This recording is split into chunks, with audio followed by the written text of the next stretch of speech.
Bismillahirrahmanirrahim. Dear students, Assalamu alaikum.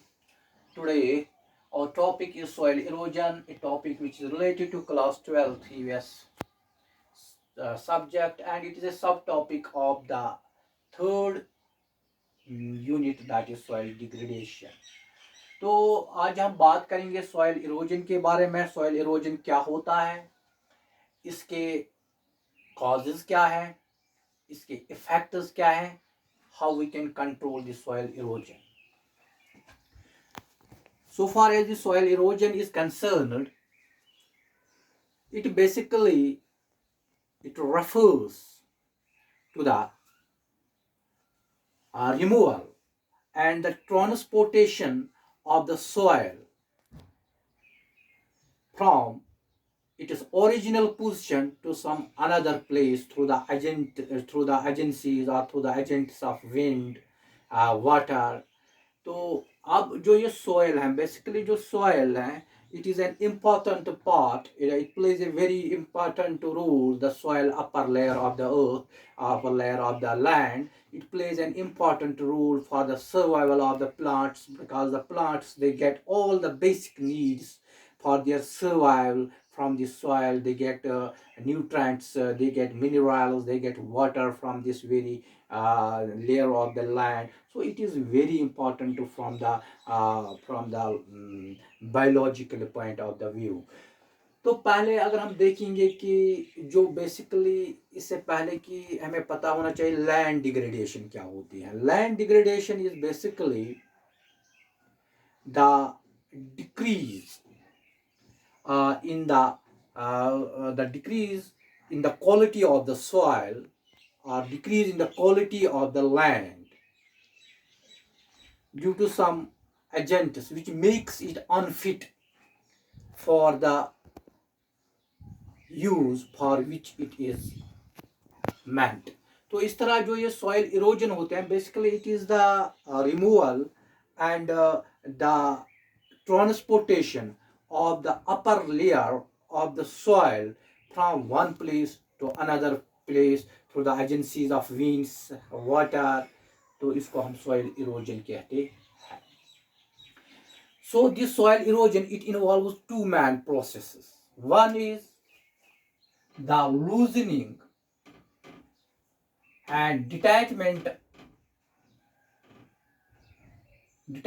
of soil particles from its original surface. Number second, then it is transportation, removal and transportation of these detached soil particles to some other place. तो इसको हम कहते हैं कि हम ये कहेंगे कि सोयल इरोजन में दो प्रोसेस इन्वॉल्व होते हैं. One is loosening and the loosening and detachment of the soil particles from the original soil surface or from the original land surface, and then the second process involves the removal and the transportation of these detached and loosened soil particles to some other places. मतलब ये may take downwards, downhills, downstreams, downwinds. तो इस तरह हम कहेंगे it involves two man processes.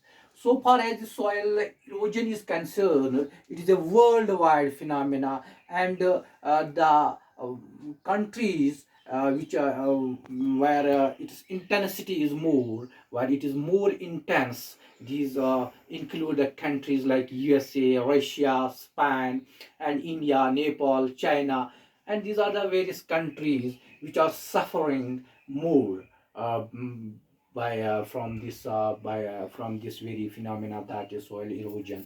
तो soil erosion इन जगहों पे, इन countries में ज़्यादा prevalent है.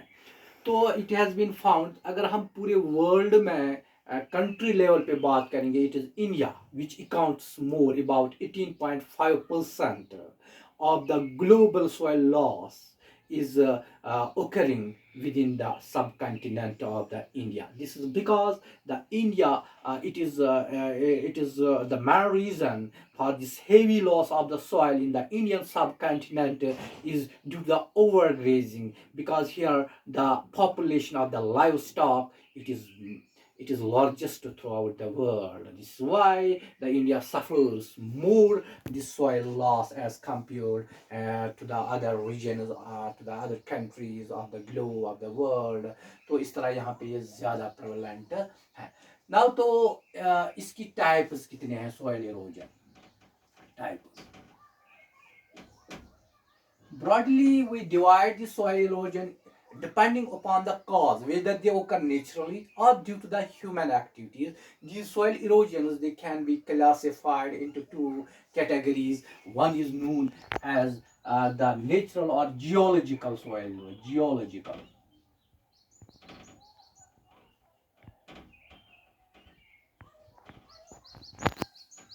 दूसरा जो इसमें आता है, that is accelerated soil erosion. Now, what is geological soil erosion? Basically, this is that type. It is that type of the soil erosion which is very slow, or gradual, and occurs naturally without the interference of the human beings. And during this process, there occurs an equilibrium between the soil loss and the soil formation. यहाँ पे बिल्कुल equilibrium maintain रहता है during this natural or during this geological soil erosion. यहाँ पे soil loss is in equilibrium with the soil formation. So far as the another type is concerned, that is accelerated soil erosion, it is that category or that type of soil erosion in which it is intensified by the human activities, and here the equilibrium does not exist between the soil formation and the soil loss. So this is just accelerated due to the human activities.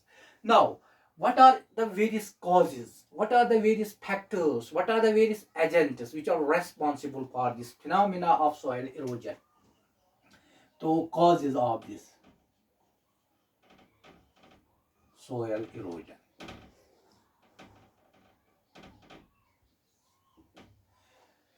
देखो, there are two main agents which are responsible for the process of this soil erosion. These are the water and the wind. Apart from there are other factors. These include these includes the these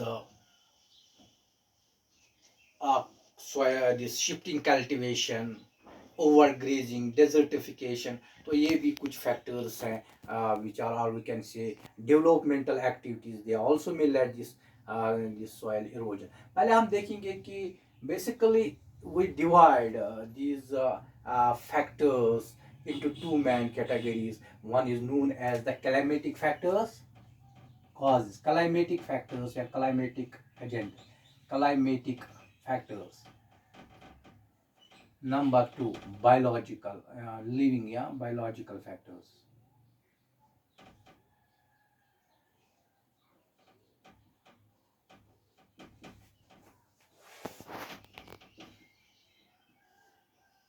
Or living factors.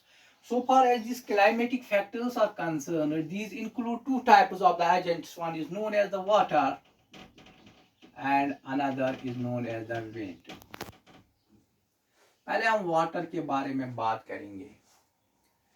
So far as this water is concerned, it is one of the agents, it is one of the agencies which is responsible for causing the removal of the topmost fertile layer of the land and taking it away from its original position, from its original place to some other place.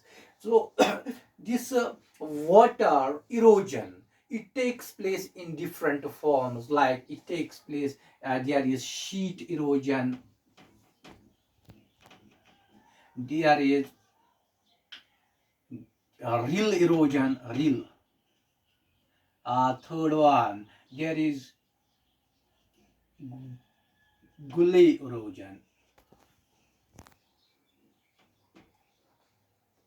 there is splash erosion, and apart from that there is erosion slip erosion, and river bank erosion.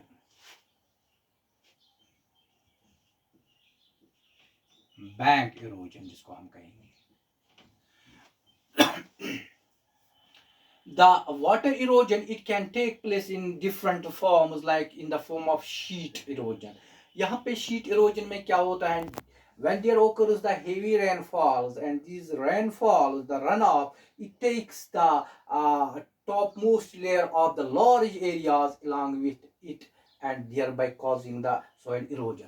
So far as this real erosion is concerned, when sometimes what happens, particularly in case of the slopes, जहाँ पे hills होते हैं, slope ज़्यादा होते हैं, यहाँ पे वो स्लोप ज़्यादा बनता है या स्टीपनेस होते हैं, वहाँ पे जब रेनफॉल होते हैं, वहाँ पे finger like these ridges are formed, और दीज डिप्रेशंस आर फॉर्मड, ऐसे बनते हैं, फिंगर लाइक ऐसे ये बनते हैं. And this causes the just the erosion of the soil. यहाँ से बिल्कुल सॉइल फिर रिमूव होते हैं, तो इसको हम कहेंगे रिल इरोजन.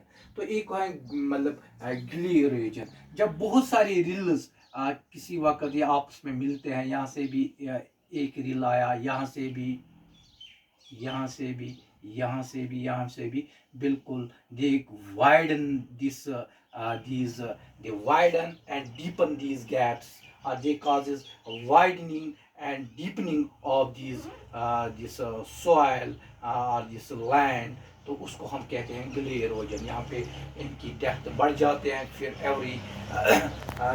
जब भी रेनफॉल फिर होते हैं, इसकी डेप्थ भी बढ़ते हैं, इसकी विड्थ भी बढ़ती, इसको हम करेंगे गिली. इसी तरह अगर एक अब स्लिप इरोजन, स्लिप इरोजन भी मतलब जो स्लोपी लैंड होते हैं, जो यहाँ पे स्लोप्स होता है, वहाँ पे बिल्कुल जब बारिश ज़्यादा होते हैं, हेवी रेनफॉल होता है, तो उस वक्त की जो ऊपर वाले होते हैं उसमें रॉक पार्टिकल्स होते हैं, सॉइल पार्टिकल्स होते हैं, बिल्कुल they just move, they slip over the slope, and they causes the erosion, which is called the slip erosion, and it may lead to the heavy loss of the life, sometimes heavy loss of the life and the property. तो इस तरह river bank erosion, particularly during floods क्या होते हैं कि जब ये water मतलब बिल्कुल उसका फ्लो ज़्यादा होता है रिवर्स में या स्ट्रीम्स में, उस वक्त जो बैंक्स होते हैं वहाँ से पूरी तरह मतलब जो वहाँ पे सॉइल होते हैं, इसको ये बिल्कुल इरोड करता है, इसको ये रिमूव करवाता है, उसको हम कहेंगे river bank erosion. It is also caused by the water. तो इसी तरह मतलब ये जो होते हैं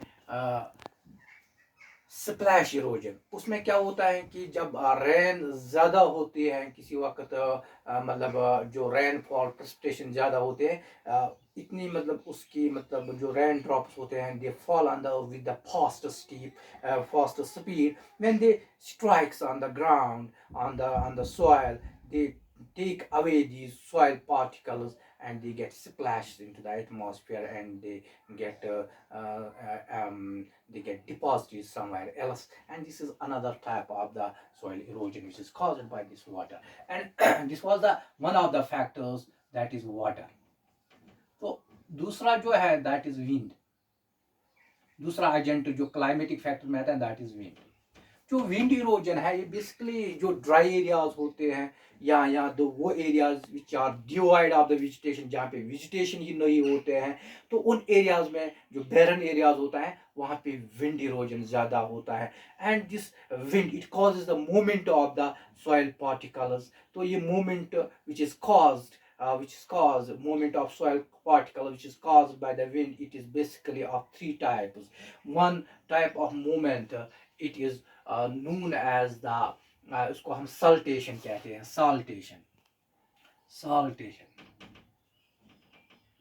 saltation में क्या होते हैं कि जो ये विंड, जब उस टाइम क्या होता है कि जो सॉइल पार्टिकल्स होते हैं, they are taken away and they move in the form of bounces up and down in the form of bounces, and this phenomena is known as saltation. दूसरी टाइप की movement जो इसमें होती है, that is of the suspension. जो छोटे छोटे soil particles होते हैं, इनको विंड क्या करते हैं, बिल्कुल इनको मतलब इनका सॉइल पार्टिकल्स जो छोटे साइज्ड ये सॉइल पार्टिकल्स होते हैं, wind just takes away these particles and they remain suspended into the air. तो इसको सस्पेंशन कहेंगे।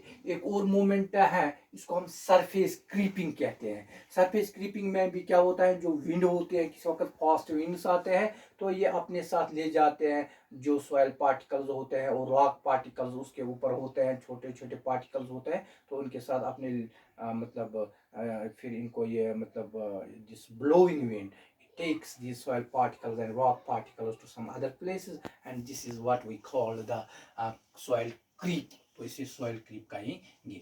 तो ये रहा एक। जहां तक इन बायोलॉजिकल फैक्टर्स का ताल्लुक है, बायोलॉजिकल, these includes माइनिंग इसमें आती है, इसमें डेजर्टिफिकेशन आएंगे, इसमें डिफॉरेस्टेशन आएंगे। तो ये वो फैक्टर्स हैं जिनसे क्या होता है कि यहाँ डिफॉरेस्टेशन से भी होते हैं सॉइल इरोजन। इसी तरह जो ये जो हमारी पूर या अनसस्टेनेबल फार्मिंग जो है, तो उससे भी यहाँ पे ये होते हैं सॉइल इरोजन। तो उसको हम कहेंगे biological, because here they are caused due by the man. Man तो करता है इनको due to some biological activities. Suppose अगर हम डिफॉरेस्टेशन ज़्यादा हो जाएगी तो which is not followed by afforestation, तो उसमें भी क्या होता है, जो प्लांट का और ऊपर होता है दे गेट डिवाइड, तो वो तो बिल्कुल ख़त्म होता है या कम होता है। इस तरह जो सॉइल है मतलब वो एक्सपोज रहती है, तो उस वक्त जो वाटर या विंड होगी easily that will take away the soil particle. तो ये भी एक फैक्टर और रेस्पॉन्सिबल है। तो इसी तरह अगर हम बात करेंगे कि बायोलॉजिकल जिस बायोलॉजिकल फैक्टर्स में आएंगे शिफ्टिंग कल्टीवेशन। कुछ मतलब ट्राइब्स हैं, अगर हम इंडिया की इंडियन सब कॉन्टिनेंट की बात करेंगे, यहाँ पे अभी भी के इस वक्त भी कुछ ट्राइबल मतलब नॉर्थ ईस्टर्न साइड में कुछ ट्राइबल्स ऐसे भी हैं जो मतलब रिलाई करते हैं upon जिस शिफ्टिंग कल्टीवेशन, जिसको जुम कल्टीवेशन भी कहते हैं, स्लैश कल्टीवेशन भी इसको कहते हैं।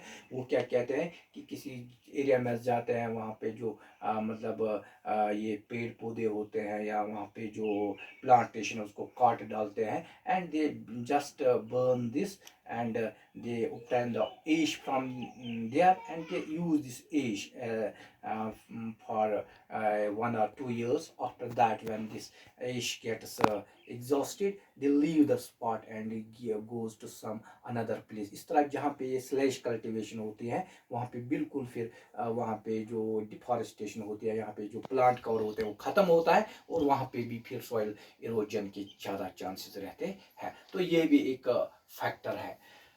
तो these are the various causes which are responsible for the soil erosion। now इसके effects क्या है, effects of soil erosion।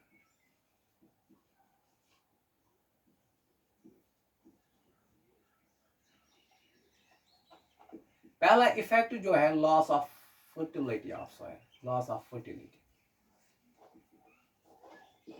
देखो सॉइल इरोजन से क्या होता है, जो कि टॉप मोस्ट लेयर होते हैं सॉइल, जब वो इरोड होते हैं, जब वो बिल्कुल रिमूव होती हैं, तो वहां पे जो सब ये फर्टाइल लेयर होते हैं ऊपर वाली, वहां पे एक्सपोज होते हैं स्ट्राइल, सब लेयर जो होता है वो स्ट्राइल होता है, वो एक्सपोज होता है। इस तरह इसकी जो फर्टिलिटी होता है दैट गेट्स रिड्यूस, एंड या वहाँ पे कोई कल्टीवेशन नहीं हो सकते हैं फिर। तो इस वक्त तरह हम ये कहेंगे इससे लॉस ऑफ फर्टिलिटी होती है, एंड डेजर्टिफिकेशन भी होते हैं। देखो जब ऊपर वाला जो होती है लेयर होती है, सॉइल लेयर होता है, when it gets eroded away, when it gets removed from its original place to some another, it exposes the rocks which are lying underneath it। thereby we can say यहाँ पे जो lush green surface layer होते हैं that gets converted into the deserts, and this phenomena is known as the desertification। this is another cause of this soil erosion, desertification। तो तीसरा इसमें क्या होता है, लैंडस्लाइडिंग भी होते हैं, लैंडस्लाइडिंग। लैंडस्लाइडिंग एक बेसिकली एक ऐसा फिनोमेना होता है कि जो हिली एरियाज होते हैं वहां पे जब ऊपर वाली जो लेयर होता है that is soil layer when that gets eroded away, तो इस वहां पे क्या फिर होता है कि जब वहां से फिर जितना भी लैंड होता है वो बिल्कुल लूज होता है and that gets slided away, तो वहां से वो निकलता है। इस तरह वहां पे लाइफ लॉस भी होती हैं उससे किसी वक्त, या वहाँ पे भी प्रॉपर्टी लॉस भी हो सकती है। तो इस तरह ये भी एक इसका इम्पैक्ट है, इसका नेगेटिव इम्पैक्ट है soil erosion that may lead to the landslides. इसी तरह फ्लैश फ्लड्स।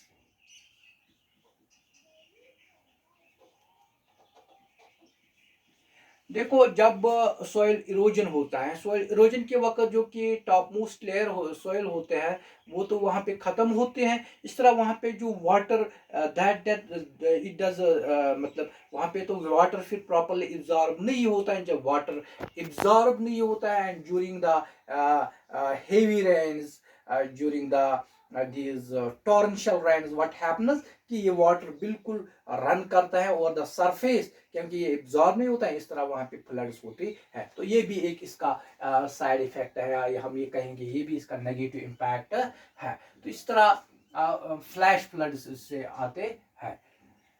हाँ, तो इस यहाँ पे फेमनाइज भी होते हैं। तो सॉइल इरोजन इट में also like to the famines, that means वहाँ पे सेक्रिसिटी ऑफ द फूड होते हैं, सेक्रिसिटी ऑफ द क्रॉप्स होते हैं। जबकि ऊपर लेयर बिल्कुल इरोड होती है, जब इसकी इरोजन होते हैं सॉइल की, उस तरह वहाँ पे जो क्रॉप्स होते हैं they are not able to get cultivated properly. तो ये भी इसका एक नेगेटिव इम्पैक्ट है। And when there are the less production of the crops, this may lead to the less production of the foods, and the people may not get the desired quantities of the foods, or the required quantities of the foods, and as a result of this the whole area suffers from the famines। तो एक और इससे क्या होता है, silt मतलब जो कि वाटर रिजर्वेयर्स होते हैं वहाँ पे डिपोजिशन और वहाँ पे सिल्टिंग होते हैं, क्योंकि जब किसी जगह पे ये मतलब सॉइल इरोजन होता है and it gets deposited into the reservoirs, वहाँ का जो बॉटम पे फिर सेटल होता है, इस तरह उसका जो मतलब डेप्थ है वो कम हो जाती है and it is not able to store the proper quantities of the water, proper amount of the water, and as a result in case of the hydroelectricity projects they are not able to run properly, तो वो भी इसका एक impact है। And these are the various impacts of this। Now we will finally talk about the control of this soil erosion। control, इसको हम कैसे control कर सकते हैं? There are various methods by which we can control, various methods can be applied to control this soil erosion। These include the mechanical methods। These mechanical methods में कौन कौन आता है? इसमें आता है contour terracing एंड, हाँ, तो इसमें आता है कंटूर टेरेसिंग एंड बेसन listing. Basin basin listing. Contour terracing में क्या होता है, जो हिली एरियाज होते हैं, जो जहाँ पे माउंटेनस रीजन्स होते हैं वहाँ पे क्या टेरेसेस बनाए जाते हैं। This terraces they may be in the form of platforms, अगर मतलब ये in the form of platforms होगा, in the form of tables होगा, तो उसको हम कहेंगे यहाँ पे तो ये जो कंटूर टेरेसिंग, हाँ, इसमें ये कंटूर टेरेसिंग में किसी वक्त हम रिवर टेरेसिंग भी करते हैं, या हम ये कहेंगे कि जो मतलब रिवर टेरेसिंग, इसमें क्या होता है कि जब ये मतलब हिली एरियाज होते हैं ऐसे, यहाँ पे बिल्कुल इसको हम ऐसे बनाते हैं tables, in the form of this tables, जो कि यहाँ पे फ्लो ऑफ फिर जो रेन होता है वो यहाँ पे पहले कलेक्ट होता है, उसके बाद वो स्लोली इस मतलब लेयर पे जाएगा, इसी तरह इसके नीचे दूसरी होगी, तो इस तरह यहाँ पे इसको हम कहेंगे टेरेसिंग। तो इस तरह ये टेरेसिंग से क्या होता है, तो इसकी स्पीड होती है या जो उसकी मतलब रन ऑफ जो होता है वहाँ पे उसकी स्पीड कम होती है वाटर की, इस तरह वहाँ पे कम इरोजन होता है। तो इसको हम टेरेसिंग कहेंगे। तो बेसिन जो होती है ना, मतलब उसमें क्या होता है, यहाँ पे बेसिन बनाए जाते हैं, जो कि ये हिली एरियाज आते हैं, कुछ बेसिन बनाए जाते हैं, तो इनमें फिर ये वाटर रिजर्व रहता है और इस तरह वहाँ पे मतलब वाटर फिल्ट्रेशन ज़्यादा होती है इनटू द सॉयल। तो यहाँ पे भी इससे हम इसको प्रोटेक्ट कर सकते हैं या कंट्रोल कर सकते हैं। बायोलॉजिकल मेथड्स दे इंक्लूड उसमें मिल्चिंग आती है, क्रॉप रोटेशन आती है, स्ट्रिप क्रॉपिंग आती है। बायोलॉजिकल मेथड्स, जो कि बायोलॉजिकल मेथड्स हम करते हैं apply to control this soil erosion में, मतलब मिल्चिंग आते हैं। मिल्चिंग में हम क्या करते हैं, यहाँ पे बेसिकली जो कि रेजिड्यूज ऑफ क्रॉप्स होते हैं, एक protective layer of residual crops वहाँ पे सॉइल पे बिल्कुल वहाँ पे रखी जाती है। तो इस तरह वहाँ पे वाटर रिटेंशन ज़्यादा होती है। तो इस तरह वहाँ पे जब वाटर रिटेंशन ज़्यादा होगा तो वहाँ पे सॉइल इरोजन भी मतलब कम होता है। तो इसी तरह यहाँ पे एक और है क्रॉप रोटेशन। किसी वक्त हम क्रॉप रोटेशन भी करते हैं, पर्टिकुलरली मतलब हम जो लिग्यूमिनस प्लांट्स हैं उनको हम कल्टीवेट करते हैं विद सम अदर क्रॉप। इस तरह एक तो सॉइल की जो वाटर रिटेंशन कैपेसिटी वो बढ़ती है और फर्टिलिटी भी बढ़ती है। तो एक और मेथड है, इसको हम कहते हैं एग्रोस्टोलॉजिकल मेथड। एग्रोस्टोलॉजिकल मेथड में क्या करते हैं, उसमें भी हम ग्रॉसेस जो होते हैं ना, ग्रॉसेस को हम ग्रो करते हैं with the other man crops. तो इस तरह वहाँ पे भी हम सॉइल को कंजर्व कर सकते हैं with the help of these grasses. And these are the various methods which can be applied to control this very soil erosion. And today we will conclude here. In the next topic we will proceed ahead. Till then, fi amanillah.